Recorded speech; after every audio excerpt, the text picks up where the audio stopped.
Hey, what's up guys? My name is Lauren. I am a Denver-based flight attendant for a US carrier, and today we are on call.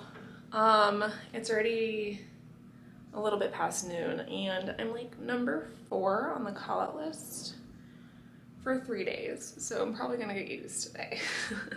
But we're just on call today, just hanging out. I had standby last night, so it didn't get used. So we're just chilling today. Yeah. Ooh.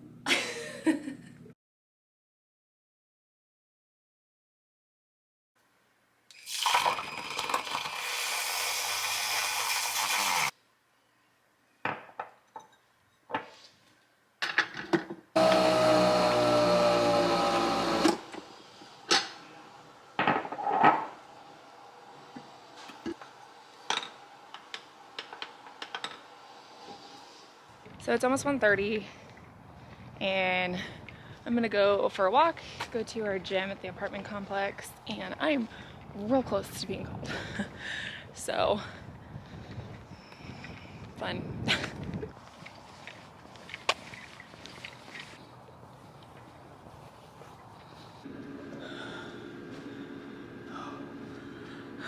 They got me.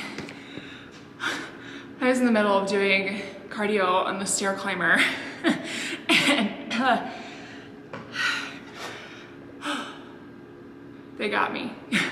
We're going to Newark tonight, so I've got plenty of time. My check-in's not until 5:10 p.m. and it's not even 2 o'clock right now, so I've got plenty of time to kind of finish the workout and then get cleaned up and head back. But we're supposed to be heading back, heading to Newark, and then I'm supposed to head back tomorrow, but we all know how that works. The last time I had to head back from Newark, my trip ended up going 5 days. Maybe this is where I'll insert the story of that trip. So, the first part of January here, the last week of December into the first week of January was wild. Flying was a mess. It was a doozy of a holiday travel season. Where do I begin? So the first week of the month, or well, really the last week of December into the first week, even the second week of January, we've had, every airline has kind of had like staffing issues due to short staffing and sick callouts and weather, kind of like a perfect storm. And we fell victim to it. My airline fell victim to it. Oh my God, it was a wild one. But the first week of January is my story time. So while I'm getting ready, we're going to tell you our story. Here's the thing. So I had standby on the 1st of January from 6 p.m. to 10 p.m. And that was when things really started to get tough, with delays, cancellations, staffing issues. I sat for maybe a couple of hours on standby, which was really surprising. They were trying to save as many standbys as possible because of the issues with scheduling going on and everything kind of melting down. I didn't even pull out like a laptop or anything because I knew that it was going to be a wild night. I got assigned to a flight to Indianapolis that our pilots were timing out. So that means that they are approaching the end of their duty day limitations, and they're a lot stricter with pilots on their duty day than they are with us. So our pilots, depending on the situation, have a 14-hour duty day, and when they waive, they only waive so that they can extend for 2 more hours, which is completely different for us. So our poor first officer was a reserve, and he couldn't waive anymore. We had to wait for a new FO. So our captain made the decision to not even board while we waited for an FO because he didn't think that we had any available first officers to work the trip. Literally sat on the plane as a crew. So we sat on that plane for 4 hours waiting for an FO. And then we started to run into legality issues with 2 of the girls that got reassigned, as well as our captain. After 4 hours, and everyone else going illegal, they decided to cancel it. Oh, that was the start of a black hole of a trip.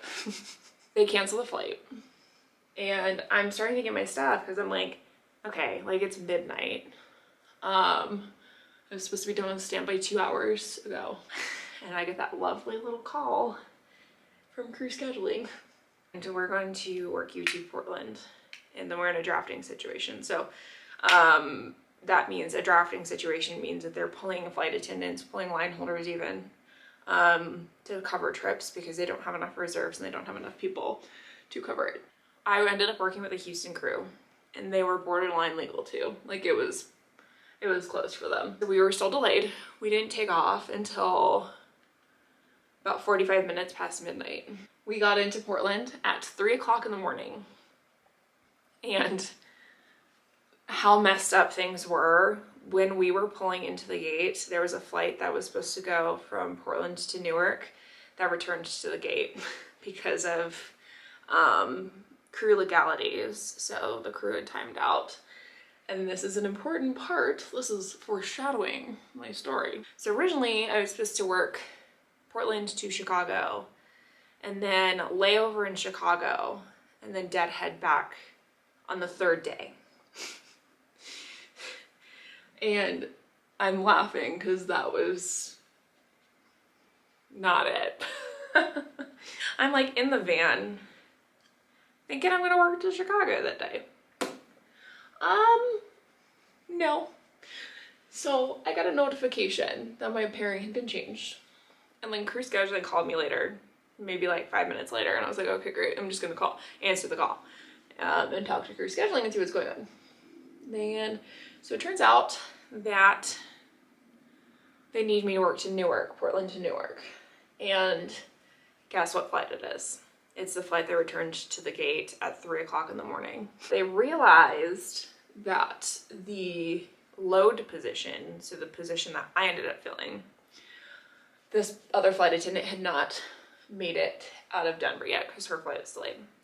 So what they did was they swapped us. So because Portland to Chicago was delayed, they switched us around so that I could cover Newark, the Newark flight, and so it could leave. It wasn't on time. So that Newark flight could leave.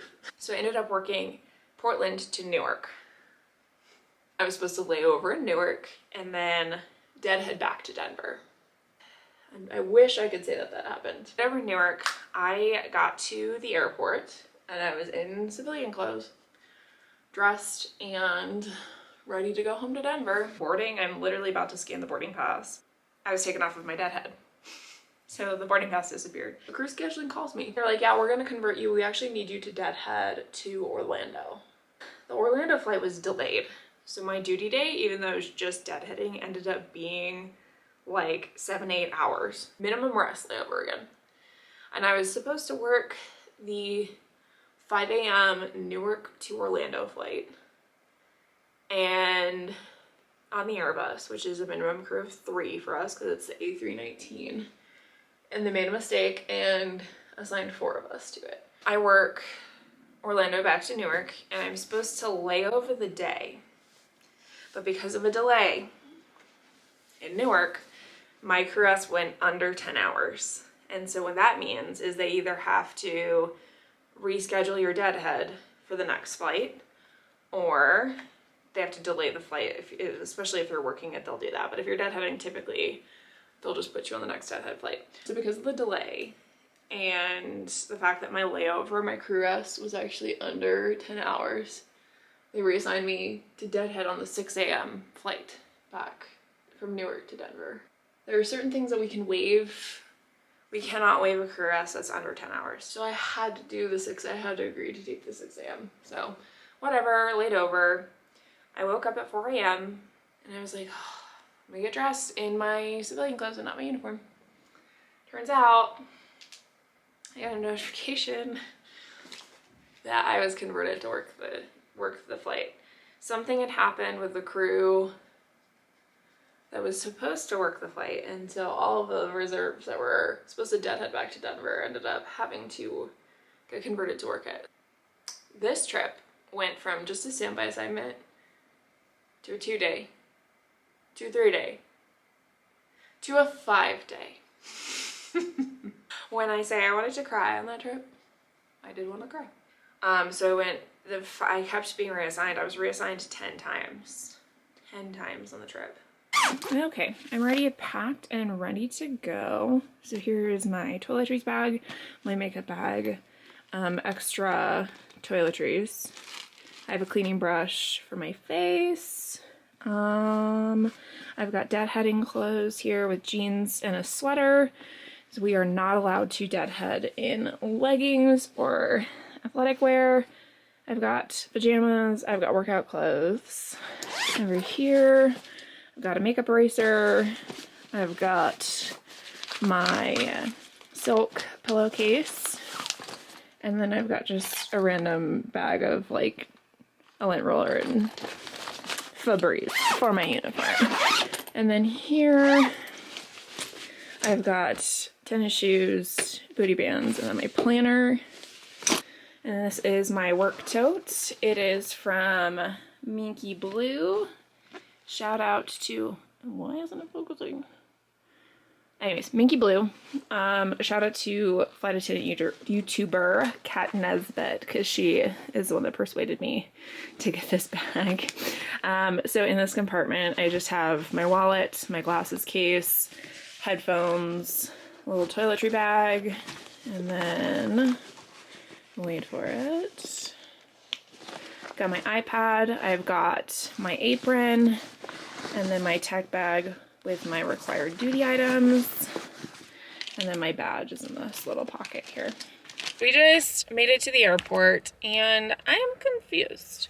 I was looking at my flight info to see where my gate is, and I think, if I'm reading it correctly, the crew that they had assigned to work Denver to Newark is actually recovering a diversion. So I think this flight was originally supposed to go from Montrose, Colorado to Newark, which, mind blown. I didn't know we had Montrose to Newark. I know we have Vail to Newark. Did not know we had Montrose to Newark. So I think this flight has diverted to Denver. I think that's what's going on, and we're recovering the diversion because the crew is illegal to work back to Newark. So I don't have access to it. I can't get my gate, so I have no clue. So we'll see. We just go with it. Hey guys, good morning from Newark. We made it in last night, kind of late, so I didn't film. So far, we're still deadheading, so I'm still gonna wear my uniform just in case.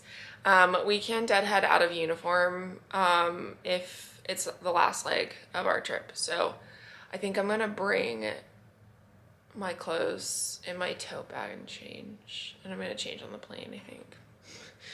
I'm like scarred from that first trip of the month. So it's 10:30. I have to be down at 11. I'm not gonna wear makeup or anything today. So I just have to get dressed and just pack up basically, so.